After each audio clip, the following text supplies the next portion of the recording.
네, 산업부 블랙리스트 의혹을 수사 중인 검찰은 지난 25일 산업부에 대한 압수수색을 벌인 데 이어서 오늘은 한국전력공사 자회사 4곳을 압수수색했습니다.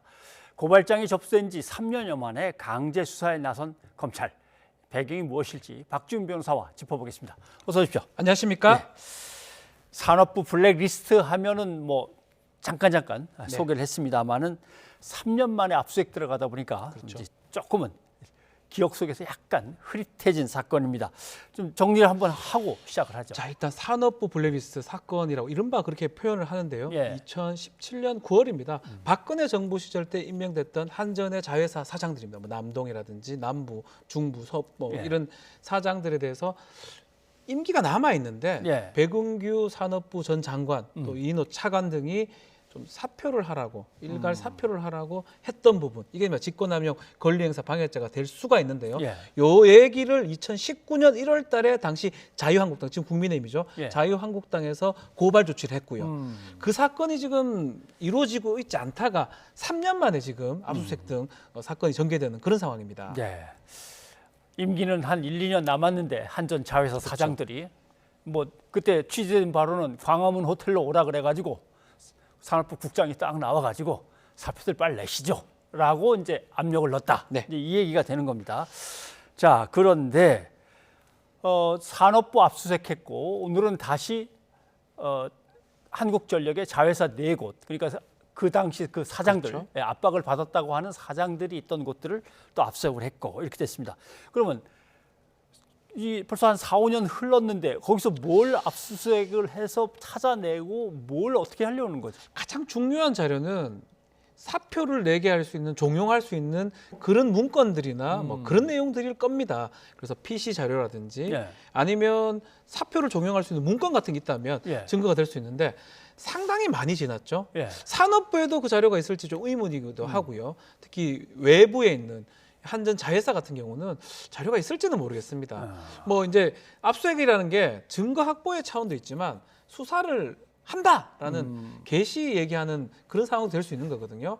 그래서 자료를 확보하는 거는 또 문제가 되지만 이 사건 우리 검찰이 지금 하고 있다 알려주는 계기가 또 되지 않을까 이렇게도 또 예상이 예. 됩니다. 예를 들면 어떤 사업이나 정책에 관한 거면 혼나고 와서 회의를 해가지고 뭘 결정했겠지만 네.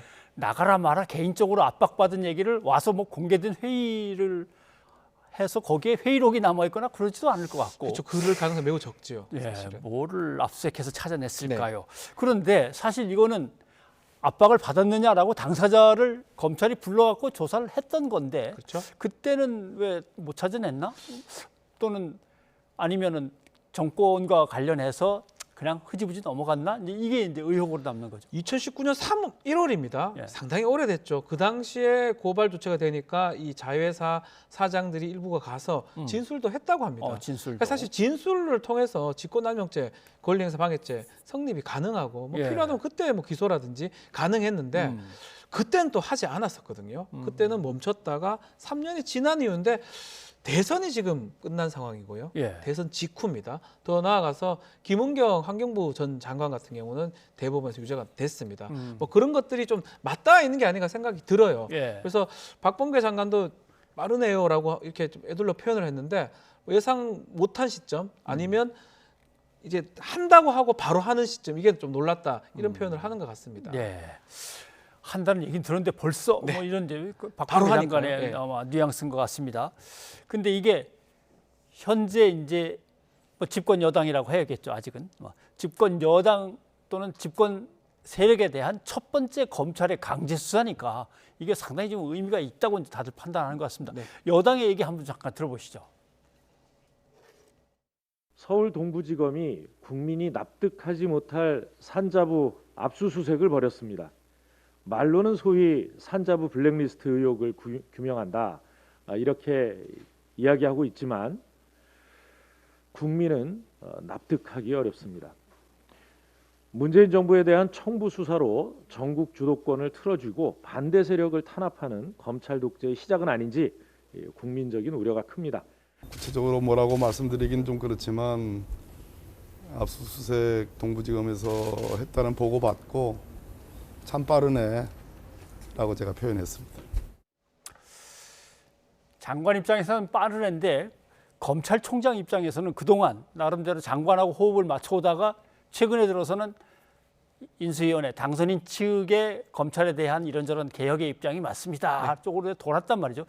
그거하고 관련해서 검찰이 뭔가 드디어 뭔가 바람에 눕기 시작했나 이런 얘기가 나오는 것 같습니다. 그렇죠. 서울 동부지검에서 하고 있습니다. 뭐 설명에 따르면 동부지검장이 지금 안 했기 때문에 계속적으로 끌어졌고 지금은 됐다라고 하지만 이 정도 이제 사건 결국은 정치적인 관련성이 있는 사건이거든요. 예. 검찰총장하고 관련이 있다고 보는 게 맞는 것 같습니다. 검찰총장한테 보고가 됐고 결심을 득했다고 볼 수도 있고요.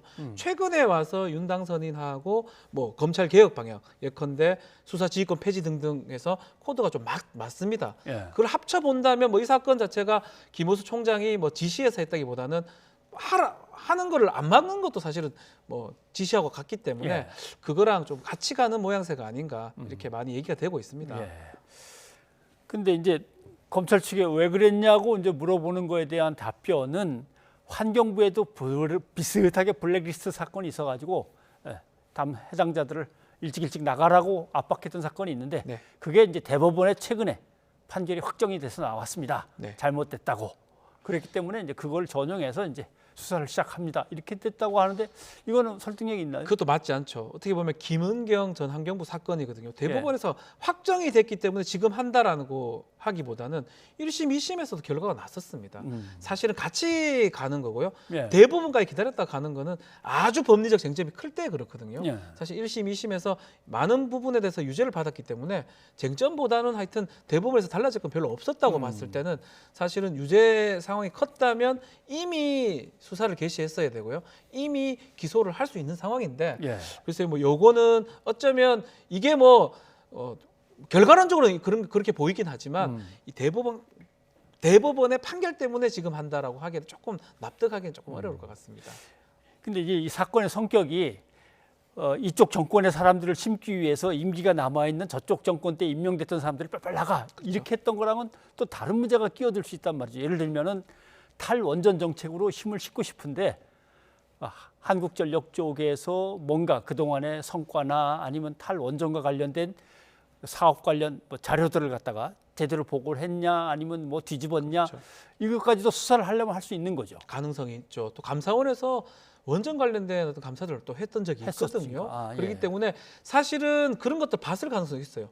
산업부의 이른바 블랙리스트하고 탈원전, 문재인 정부의 탈원전 어떤 정책하고 맞닿아 있을 수도 있습니다. 탈원전 아닌 사람들을 보내면서 이 탈원전을 또 시도했던 것들이 또 연관성이 있는 거거든요. 예. 그렇기 때문에 이 사건 자체가 좀 상당히 커질 가능성도 좀 있지 않을까 이렇게 보입니다. 그럼 권력의 핵심층, 예를 뭐 쉽게 얘기하면 문재인 전 대통령 이렇게 하면서 또 수사가 진행될 수도 있을까요? 지금 당장은 안 보이죠. 지금 당장은 뭐 그렇게 되지는 않는데 지금 얘기한 거 연결이죠. 지금은 사퇴 종용으로 보이지만 압수수색을 하면서 다른 자료를 얻을 수가 있습니다. 아하, 예. 탈원전 정책 관련된 부분들이 예컨대 뭐 직권남용죄 된다고 또 그게 가장 상위층에서 나왔다고 하면 지금 얘기하는 것처럼 문재인 대통령도 연관성이 뭐 없다고 할 수는 없겠습니다. 예. 근데 결국 궁극적인 관심은 그건 것 같습니다. 한 정권이 임기를 끝내고 다음 정권한테 넘어갔을 때 네. 다음 정권이 그 당이 아니고 다른 당으로 바뀌었을 경우 이제 과거에 있었던 뭐 구조적인 비리, 범죄, 적폐에 대한 수사 이런 것들이 이제 진행된 예가 늘 있었기 때문에 이번에도 과연 그런 것이냐 네.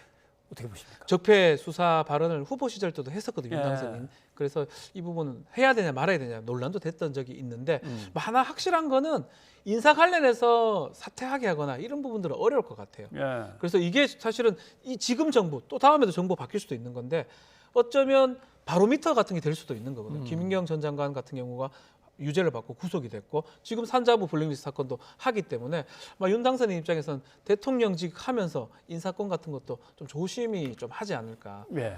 또 뭐 검찰총장도 마찬가지예요. 나가라 할 수 없는 상황이는 그런 것도 연결될 것 같습니다. 네. 모르죠. 또 오늘 만찬하면서 속 깊은 얘기들이 오고 갔는지는 모르겠습니다만 한번 좀 다시 소식을 기다려 봐야겠습니다. 예, 박 교사님 고맙습니다. 감사합니다.